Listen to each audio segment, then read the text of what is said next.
Hello, I'm Hannah. I thought family meant home, security, and love. But on my 30th birthday, my parents gave me a suitcase filled with my belongings and an order to leave without a word. No thank you, no goodbye, just a cold command. You're too old to be a burden. I paid their bills, I took on their debts, I kept the lights on, and somehow, I was still considered useless. But the worst part wasn't being kicked out.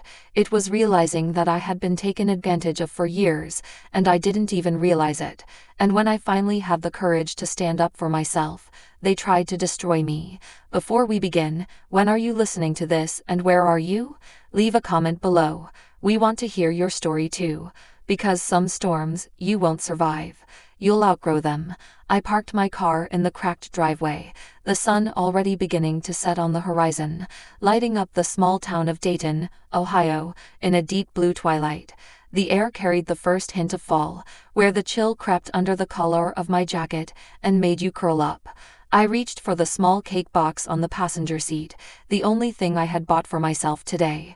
$25, vanilla cream, happy birthday, written in red icing, because I didn't want to fix the tired teenage handwriting behind the counter.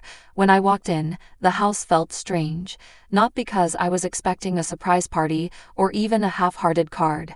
I had learned over the years that my parents, Edward and Sarah, had long since stopped celebrating anything for me, but still, there was a sterile silence in the air tonight, thicker than usual. The kitchen light hummed above my head, illuminating everything with a pale, unforgiving glow. Dinner was already on the table: ground beef, canned green beans, and mashed potatoes in a box. I hadn't even had time to take off my jacket before Edward shouted from his seat at the end of the table, "You're late." I placed the cake gently on the table, the bag rustling louder than I intended. Overtime, had to finish some reports. My voice was flat, measured, without an apology. Sarah said nothing, busy with her fork, never looking up. Edward snorted, pouring another glass of whiskey into his cracked glass.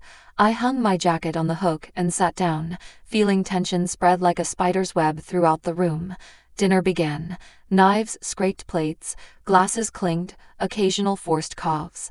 No birthday wishes, no acknowledgement, just the mechanical rhythm of chewing and swallowing. I lifted my fork, pushing a sad lump of potatoes around my plate. I should have known something was coming. Edward wasn't the type to stay quiet for long. Halfway through the meal, he slammed his fork down so hard Sarah jumped in her seat. The sound sent a chill down my spine. He leaned back, staring at me as if he saw something rotten. "You're too old to be unemployed." His voice was cold, as if he'd rehearsed it. "It's time for you to go." For a moment, the words hung in the air. Unreal. I looked at him, then glanced at Sarah, hoping for a rebuttal, a sign that this was just drunken rambling.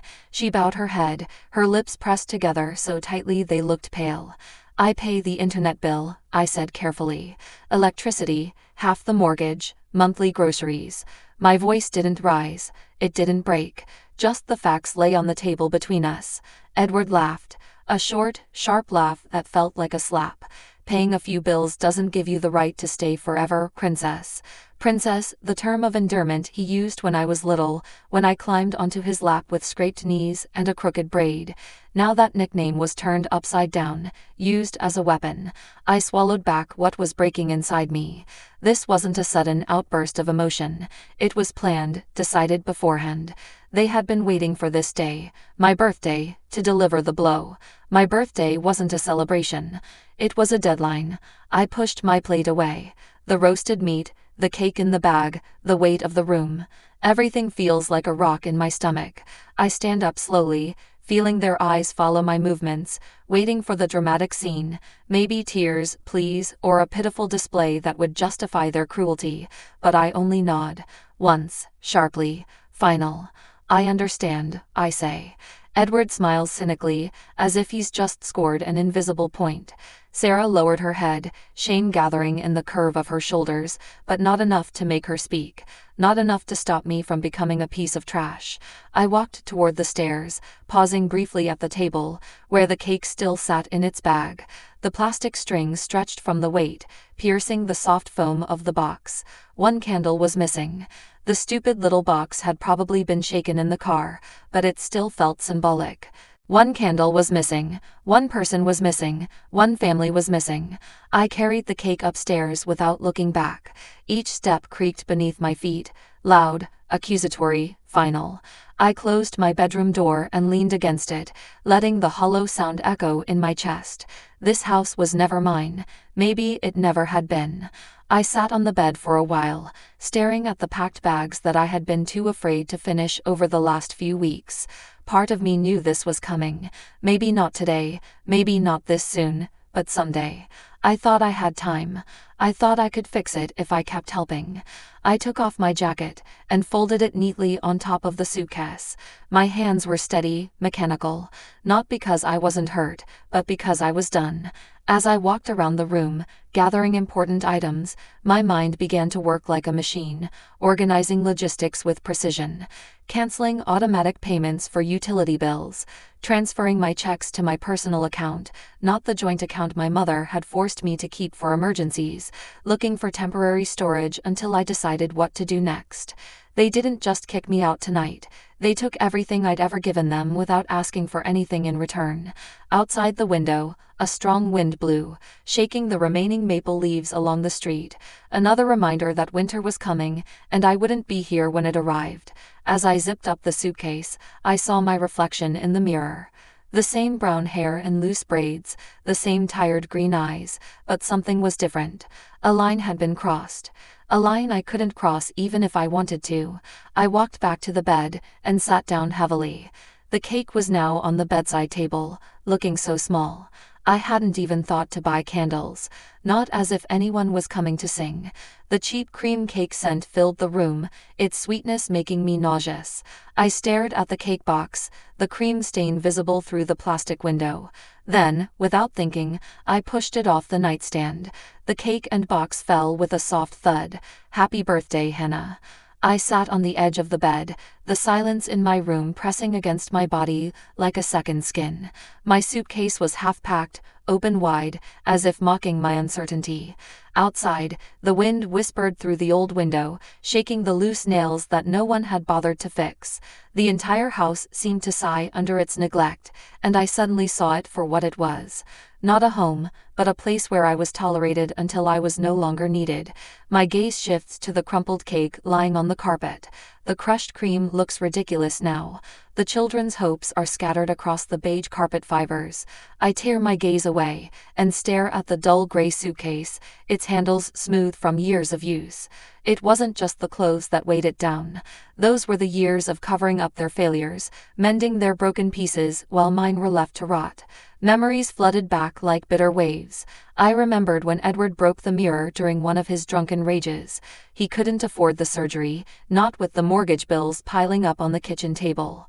So I used my savings, the money I'd been quietly setting aside for my own place, and paid for it in cash. No thank you, no acknowledgement, just a grumble when he came home from the dentist, muttering and cursing all the way up the driveway. Or when Sarah's car tire went bald and skidded off the road in the winter. She called me in a panic, stranded outside of town. I skipped work, bought her a new set of tires, and even paid for the tow. She patted me on the hand, said, "You're a good kid," before handing me the repair bill she expected me to pay too. When the roof started leaking last spring, I climbed the ladder to nail down the shingles in the pouring rain.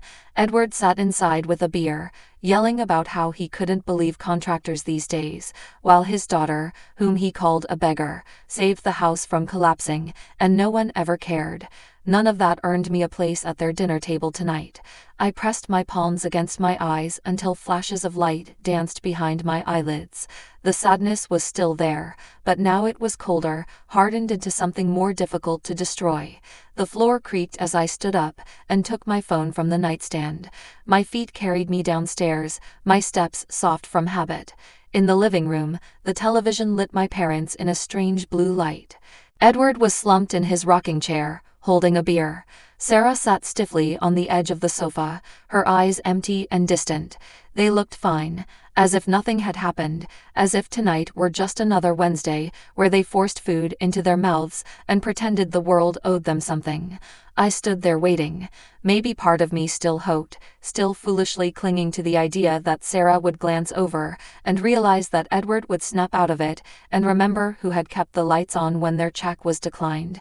But hope is a dangerous thing, and tonight, that hope was dead. Edward saw me first, his lips curling into a cynical smile as he raised his beer can lazily. "Don't forget to turn off the lights when you leave," he mumbled. "You're not paying anymore." Those words hit harder than any punch. They weren't just kicking me out. They erased every sacrifice, every unspoken debt. I didn't respond. I didn't scream, cry, or beg. Instead, I let the silence swallow the remnants of myself that once needed their approval.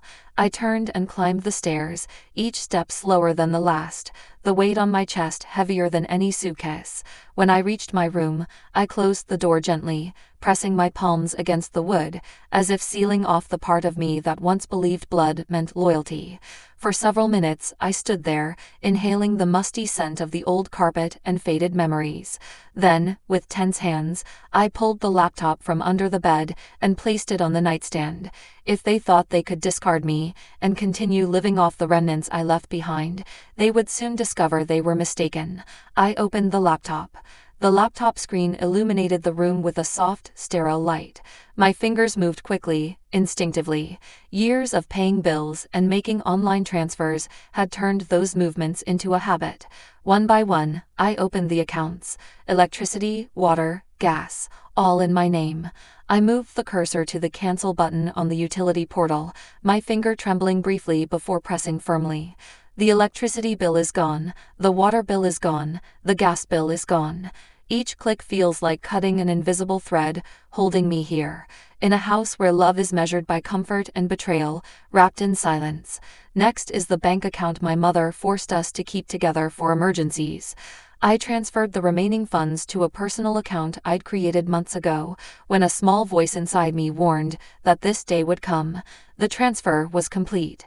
Next, the cable and internet accounts, services they used every day, unconsciously, unaware that my name was on the bill. My salary funded their endless binge-watching and scrolling. Cancel, cancel, cancel. Each click was a small return of power they thought I didn't have. I paused at car insurance. Edward's truck, Sarah's beat-up Camry, both covered by my policy to save hundreds of dollars a month. I could almost hear Sarah's voice from last year, sweet and sticky, saying, "You're so good with money, honey." That makes sense. Of course it does, for them. I clicked delete vehicle on each one, my heart pounding in my chest, not out of fear, but from a dark satisfaction. When the last account disconnected, I closed the laptop with a soft click. The silence in the room felt different now, lighter, sharper. This wasn't about revenge. It wasn't even about anger anymore. It was about balance. They wanted me gone. Fine, but they'd eventually feel what it meant to lose the daughter who had held their fragile little world together with invisible threads. Below, the TV kept blaring, sitcom laughter echoing up the stairs. I wondered how long before the lights flickered off, before the heater dies, before reality creeps into their bubble of arrogance. I won't stay to see it. Tomorrow I'll leave. But tonight, I'm starting to pull out the first brick from the foundation they built carelessly on my back. The laptop screen dims slightly as I lean back, my fingers ready on the keyboard. It was almost midnight, and the house was immersed in a deceptive silence. Below the window, oak trees rustled softly in the autumn wind, carrying the scent of brittle dry leaves and the first whispers of the coming winter. For a moment, I sat still, feeling the pain seeping into my bones. I wasn't just tired from the physical strain of the day. I was exhausted from years of carrying responsibilities that were never acknowledged, but exhaustion was a luxury I couldn't afford tonight. I tapped my fingers gently, exhaled, and focused. The first item was the electricity bill. I had become the primary account holder after my father forgot to pay the bill one winter, and we had to survive 2 days without heat. My password easily appears on the login screen. Within seconds, I navigate to the payment section. My heart is calm, my mind sharper than it's been in years. delete the payment method. A confirmation pops up on the screen. I click send without hesitation. Next, the water bill. Same story. I cancel autopay, delete my debit information with a cold sense of satisfaction. I'm not just leaving. I systematically unplugged myself from every lifeline keeping this household afloat. Next up, Netflix. I almost laughed when I saw the profile names. Dad, Mom, even one labeled Family Movie Night. A joke considering we hadn't done that in nearly a decade. Delete account. Internet service gone. Phone plan add-ons gone. My personal Amazon Prime account was disconnected from the shared home address. Every click wasn't revenge. It was survival. It was truth manifested through action. After an hour, I pushed the laptop aside and took a yellow notebook from the nightstand drawer. I wrote down everything I decided, everything that would stop working once the morning sun touched the crumbling walls of this house. I needed to see it written down, the final list of everything they took for granted. As I wrote the last item, a wave of old, unwanted memories swept over me. Late nights at the office, 2 extra hours to earn enough overtime to pay an unexpected heating bill. The vacation I canceled so Sarah could replace the alternator in her car. The birthdays I missed because there was always something more important they needed from me. I gripped the pen tighter, forcing my hand to stay steady. This isn't about punishing them. It's about refusing to be their safety net anymore. Scrolling through the banking app, I found the emergency savings account I'd set up years ago. Back then, I was naive enough to think it was wise, something to ensure my family never experienced a winter without heat or a summer without electricity. The account was in my name, but I made it accessible to them too, because family. I tapped the option to freeze the account temporarily. No withdrawals, no transfers. It would take them weeks to sort out the paperwork and signatures just to start unfreezing the account, and by then, I'd be long gone. As the confirmation screen flashed back, the knot of tension in my chest finally began to loosen. I'd given them everything: money, time, loyalty, opportunities. Tonight, for the first time, I chose myself. A new email notification popped up. Lisa, my cousin. She sent a short message, a cartoon dog sitting in a burning room with the words, "It's okay." No words needed, just that. I laughed cynically. Lisa, despite all her flaws, always knew when something was wrong. I hesitated to reply, but finally decided not to. I didn't want to involve her in this. She was family, but she wasn't part of this destruction. Some bridges need to burn without witnesses. Instead, I opened a blank email draft, typing the subject line mechanically. "You asked me to leave. Now, my support is gone too." I stared at the blinking cursor. My fingers hovered over the send button, my heart racing once, twice, then I closed the tab. They don't deserve an explanation. They deserve the silence they've given me tonight. The clock on my laptop flashes 1:57 a.m., the house creaks and is quiet, and somewhere below, a bottle clinks against the side of the sink. I imagine Sarah sitting on the couch, holding her wine glass, watching reruns as if nothing will ever change. The heater is on, its deep mechanical hum echoing through the floor. Maybe the last warm night they'll enjoy for a while. I double-check every cancellation, every freeze, every disconnect. Scheduled to activate at dawn. Neat, clean, irreversible. Tomorrow, when Edward turns on the lights or tries to heat up coffee in the microwave, there will be no electricity. When Sarah tries to pay for her morning groceries with her joint card, the transaction will be declined. When the internet cuts out in the middle of the drama she's watching, they'll know. They'll feel it. I don't smile. I don't cry. I just feel empty. But it's the kind of emptiness that promises something better will fill it over time. At 2:00 a.m., I closed my laptop with a soft click and leaned back in my chair, staring at the shadows dancing on the ceiling. My bag was packed. My car, parked 2 blocks away to avoid suspicion, was loaded with essentials. Tomorrow I would leave this city, the crumbling shell of duty and resentment. Tomorrow they would wake up to a life without the daughter they had never given a second thought to. The first light of dawn was just seeping through the cheap curtains of Melissa's apartment when my phone vibrated loudly on the nightstand. With sleepy eyes, I pulled the blanket tighter, hoping against hope that it was the wrong number. But a quick glance at the screen shattered that hope. 12 missed calls. Sarah, Edward, a few unknown numbers, maybe neighbors or distant family. I didn't immediately listen to the voicemails. I just stared at the list, feeling a complex knot of emotions tighten in my chest. A sense of guilt tried to surface. I pushed it down. They had made their choice. Lying on my back, I opened Lisa's message first. Her message was short and to the point, as usual. The internet is down. No lights. Dad's angry. Mom's crying. I let the phone fall onto the bed beside me and stared at the cracked ceiling above. It had begun, and I wasn't there to fix it. Not this time. A notification sounded, this time a voicemail. Curiosity got the better of me, and I played it on speaker while putting on a sweater. Sarah's voice, soft and trembling. "Honey, there must be a mistake. You wouldn't leave us like this. Please call me. We can fix whatever's wrong. We're family." I closed my eyes for a moment, letting the words hang in the stuffy air.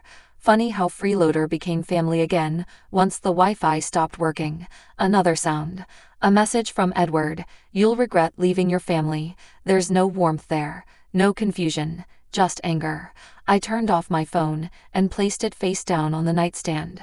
Melissa entered the living room with 2 cups of coffee, wearing a large hoodie and her hair a mess. She didn't say anything at first, just handed me one of the cups and sat down on the floor next to the bed. After taking a long sip of coffee, she said, "You look like someone who just found out their winning lottery ticket expired." I laughed without humor. "They're panicking," I said briefly. Alexandra pressed her head against the wall, her knees pulled up to her chest.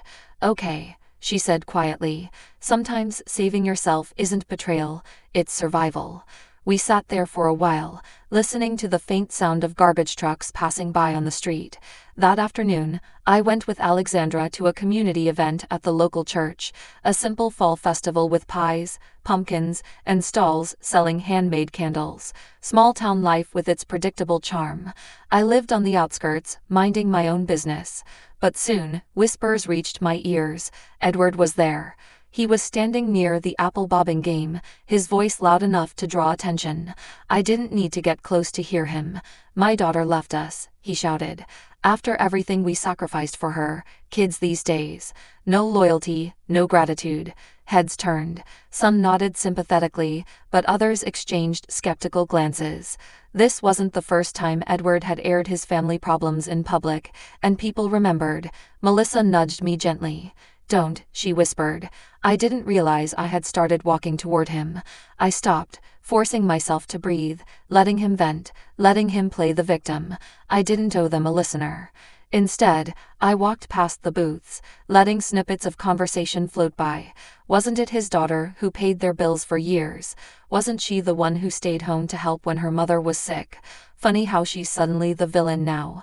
The tide slowly turned, like an invisible current pulling away from my parents' control. Edward and Sarah could spin their story, but the cracks were starting to show, and this town had a long memory.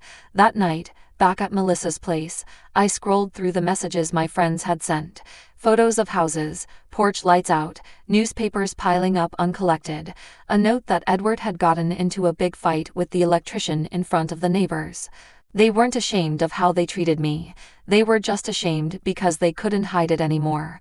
As the sun set over the familiar rooftops, casting long purple shadows on the empty streets, I stood at Melissa's window and watched the city slowly sink into darkness. Somewhere not far from here, the house that had drained every drop of my patience and love flickered in the darkness. This time, I didn't rush back to save it. The house was drowning in darkness, and so was part of me. But as night turned to morning, the world outside kept spinning. People went to work. Dogs barked at the mailman. Children laughed at the school bus stop. Life didn't stop just because mine had shattered. 3 days passed in a blur of trying to build a new normal. I drowned myself in tasks. Organizing the papers scattered across Melissa's kitchen table. Cleaning the bathroom we shared. Editing my resume for the 100th time. Anything to stay busy. Anything to avoid thinking about them. But thoughts are stubborn things. At midday, my phone vibrated again. The familiar vibration made my heart race. I almost didn't check it. Almost. The message was from Sarah. After everything we did for you, this is how you repay us. Your father's health is deteriorating. He hasn't eaten in 2 days. I stood in the middle of the small living room, the phone heavy in my hand, my stomach churning like a tight knot.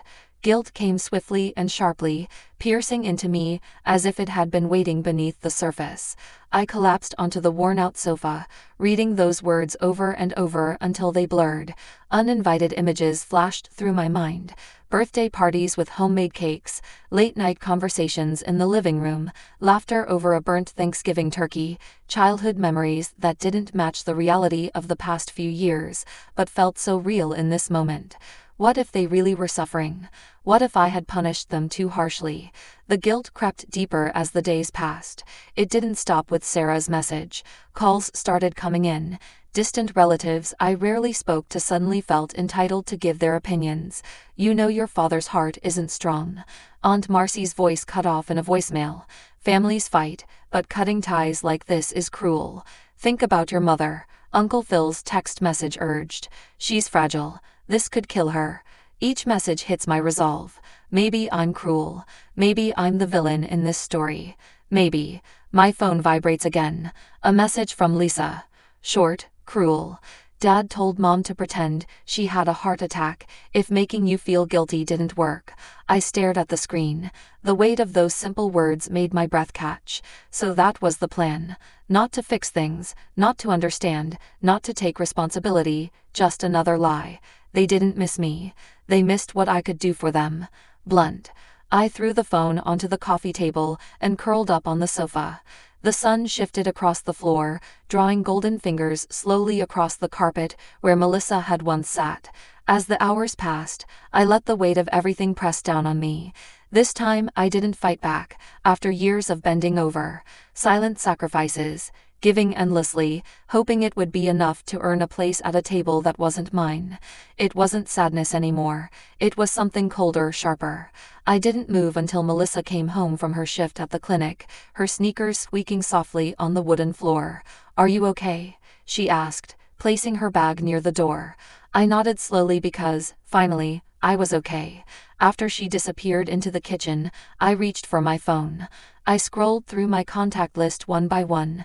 Edward, Sarah, Aunt Marcy, Uncle Phil, every cousin and distant relative who had ever called to scold me but never once asked how I was. One by one, I deleted their numbers. I wasn't in a hurry. I didn't cry. I just deleted. When I was done, I opened the settings and blocked every number associated with that house, that life, that false sense of belonging. It wasn't an act of anger. It was an act of mercy for myself. I placed my phone on the table, screen facing down, and sat back down, breathing deeply as if it were my first breath in years. Tomorrow would bring a new battle. I wasn't naive enough to think that cutting ties with them would end the war, but tonight I had won a small battle. When I put down my phone after blocking every number connected to them, I expected the chaos to disappear from my life, like a heavy jacket being removed from my shoulders. However, there was only an eerie silence, as if the world itself was holding its breath. The first few days passed without incident. I filled my time helping Alexandra tidy up her apartment, applying for jobs in nearby cities, even cooking dinner for us, small acts to restore normalcy. I thought maybe, just maybe, I had escaped the wreckage they tried to leave in my heart. Then it began. It was a Thursday morning as the chill of autumn began to creep through the windows. I was sipping weak coffee from one of Melissa's cracked mugs when my phone vibrated on the table. At first, I thought it was another job rejection, but it was a message from Patricia, my former coworker. "Hey, did you see what your father posted?" Curious, I tapped the link. There it was, plastered across the local Facebook group like an open wound. Edward's words burned my screen. "Some girls are raised to be grateful. Some turn into snakes. After everything we sacrificed, our daughter left us sick, starving, and destitute. Pray for us." The post had already received over 100 comments. Some offered prayers. People I barely knew hurled judgments like stones. "Disobedient child." One read, "Your parents gave you life, and you mock them." Others mocked. For a moment, my hands shook so violently, I nearly dropped the phone. Alexandra glanced from the kitchen table, her brows furrowed. "Bad." I could only nod, pressing the phone screen against my chest, as if it could stop the pain from erupting. By midday, the fire had spread. Screenshots flooded my inbox from friends who still cared enough to send warnings. Neighbors, distant cousins, even old teachers commented on how they'd always suspected something was wrong with that girl. Alexandra sat across from me, her voice calm yet firm. "They're writing your life story. Are you really going to let them?" I stared at her, her words sinking deeper than I'd care to admit. No, not this time. I turned off my phone and turned to the drawer where I kept that folder. My insurance, my truth. Inside were neatly organized notes, years of receipts, screenshots, emails, bank statements, proof of thousands of dollars I had funneled into that house, and those people without ever once receiving a thank you. Utility bills in my name, mortgage payments from my account, repairs paid for with my overtime shifts. They forgot the costs because they never paid them. But I did. I spent the next few hours scanning documents, organizing files. Every receipt was a memory, and every memory was a knife chipping away at any compassion I might have felt. By nightfall, I had built an arsenal, a fortress of evidence, neat and impenetrable. Melissa peeked into the room, her voice soft. "Are you going to post it?" I stared at the laptop, shaking my head. "Not yet," I said. "Let them talk a little longer. Let them show everyone who they really are. Because I know something Edward and Sarah didn't account for. I wasn't rushing into battle with blind rage. I wasn't swinging wildly like a wounded animal. Now I'm patient, strategic. The small town we live in thrives on gossip, but it also crumbles quickly when the truth comes out. All I have to do is wait for the right crack in their wall, when their lies grow too big to hold up, and when that moment comes, I won't need many words, just the truth." That night, as Alexandra and I ate leftover spaghetti on the sofa, she raised her fork toward me like a toast. "To survive," she said. I smiled thinly, raising my own fork, never apologizing for saving myself. Then, lying awake in the quiet spare room, I replayed Edward's words in my head. "Some girls are raised to be grateful." He was right in a way. I had been grateful. Grateful even when they drained my emotions, drained my finances, erased my existence as a human being, but not anymore. When I fell asleep, I wasn't just surviving their lies. I was burying them with the truth they thought I'd never dare to speak. The decision had been made. There was no going back. I sat at the small dining table in Melissa's apartment, laptop open, heart pounding in my chest, but hands steady. The air smelled of stale coffee and rain from the night before. The ordinary scent collided with the extraordinary moment about to unfold. Carefully, I uploaded the thread. It wasn't angry. It wasn't emotional. It was clinical. First, screenshots of utility payments over the years, electricity, water, internet, each in my name, each clearly dated. Then came the bank statements showing the mortgage payments deducted from my account every month, even when Edward's salary was enough to cover it. I included old emails between me and the homeowner, messages proving I had paid for repairs that kept the house standing during Ohio's harsh winters. Finally, I compiled a brief timeline, the years I sacrificed vacations, birthday celebrations, even simple self-care to keep a roof over their heads. And then, the final statement. When they asked me to leave, they weren't just losing a child. They were losing the person who kept the lights on when they weren't looking. I hit send. For a moment, there was silence. Only the hum of the refrigerator broke the quiet. Then the phone started to vibrate. At first, slowly. A few likes, some surprised comments, private messages from old school friends saying, "I always wondered why you stayed so long." Then the momentum shifted like a dam breaking. Dozens of shares, hundreds of comments, neighbors, old teachers, even people I barely knew started commenting. A neighbor wrote, "I remember seeing her shoveling snow off the driveway alone when she was 16 while her parents were yelling from the porch." Another person, "Edward had always boasted that he hadn't paid a single penny for household bills since Hannah got a job." Stories poured out like old wounds finally exposed. It turned out people had seen more than they showed. They just hadn't spoken up until someone had the courage to speak the truth openly. Meanwhile, Edward and Sarah were panicking. First, Edward tried to strike back. He posted a fragile, angry status. "We all have misunderstandings in our family. My daughter is making things up to get sympathy. Sad, really." It backfired immediately. Below, commenters no longer believed him. "Funny how you never posted about him paying your bills until now." Someone mocked. "You didn't look too hurt when he cashed your check." Another added, "Brutally honest." Then Sarah tried another tactic. "Poor thing." Voice messages flooded my inbox. "Hannah, please. Your father isn't well. I didn't know he would post that. This is all a big misunderstanding. Please delete it before people think badly of us." Back then, that pleading tone would have destroyed me. Not anymore. I know now that it's not about regret, it's about reputation. That afternoon, Alexandra and I walked to the fall festival in the town square. The air was crisp and smelled of caramel apples and hay. Children screamed from the bouncy houses. An old brass band tuned up on the stage near the courthouse steps. I felt someone watching me as soon as I arrived. It wasn't hatred anymore. It was something softer, sadder, a kind of shared awareness. I passed Mrs. Langford, my old elementary school teacher. She nodded and smiled sadly. Mr. Collins from the hardware store tipped his hat silently. Finally, as Alexandra and I approached the pumpkin carving booth, a woman I barely recognized, one of Sarah's church friends, approached us. Her hand was gentle as she touched my shoulder.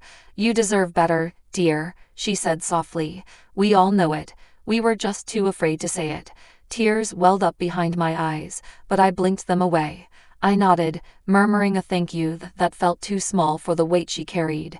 Standing in the middle of the community, where I had once been invisible, I realized something with such sharp clarity, it almost hurt. That shame wasn't mine. It had always been theirs. As evening turned to night, the square was lit by fairy lights, and the scent of roasted corn filled the air. Children laughed, music played, and for the first time, I didn't feel like a stranger hiding on the outskirts. I was now my own person.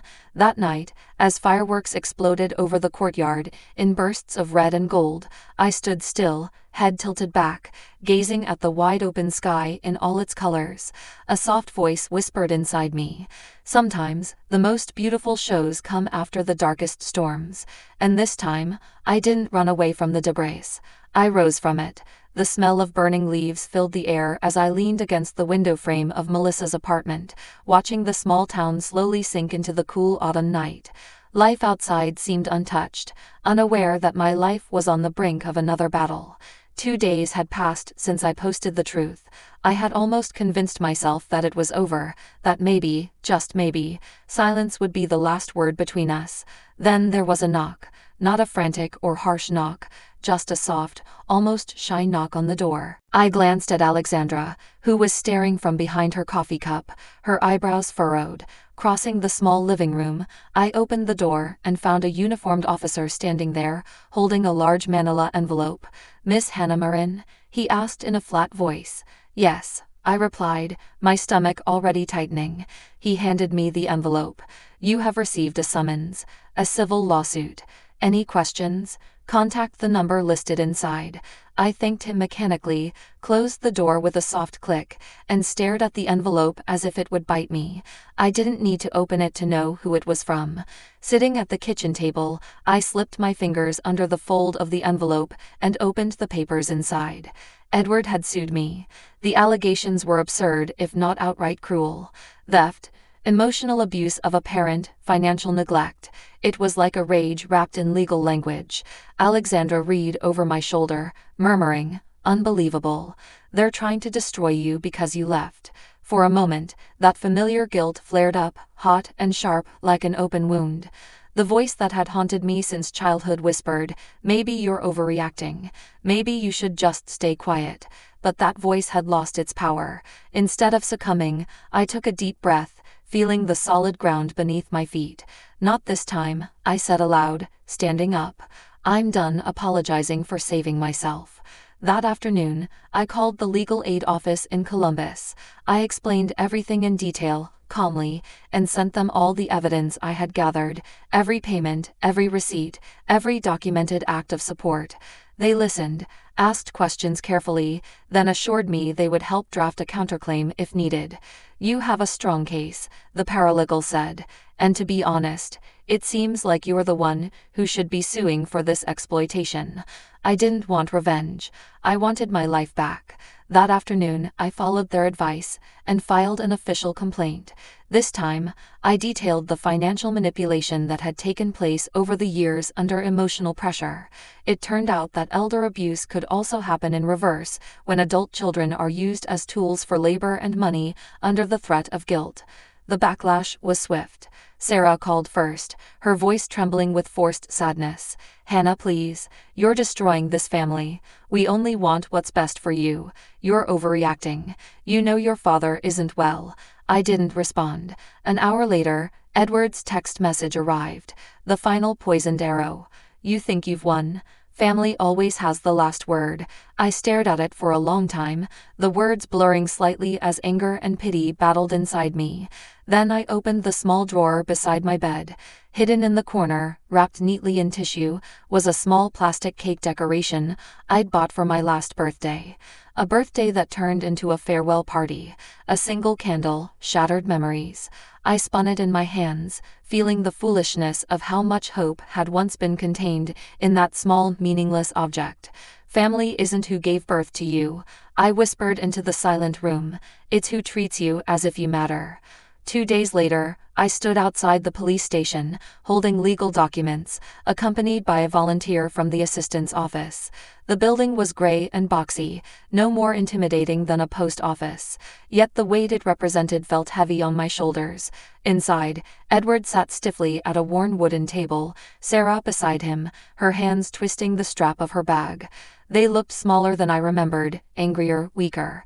An officer calmly explained that if they continued with the false charges, they could be sued for defamation and financial misconduct. Charges that could be proven with the evidence I held.